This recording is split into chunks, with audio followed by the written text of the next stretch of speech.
هسه أنا ما أريد أدخل في علم الكلام عند الطوسي وعند المفيد ماذا أخذوا من المعتزلة، ولا أريد أن أدخل على الشيخ الطوسي حتى أبين لكم كم أفسد في فقه الإمامية عندما خلطه بفقه العامة.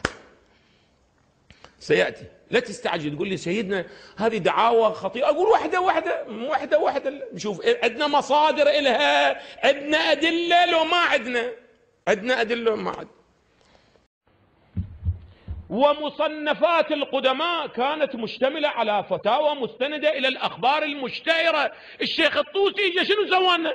استند إلى أخبار الآحاد فخرب عندنا شنو؟ المنظومة الحديثية كلها.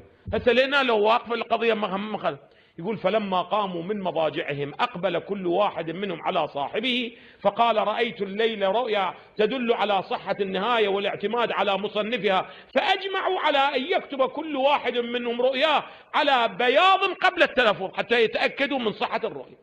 فتعارضت الرؤيا لفظا ومعنى وقاموا متفرقين مغتبطين بذلك، فدخلوا على شيخهم أبي جعفر الطوسي.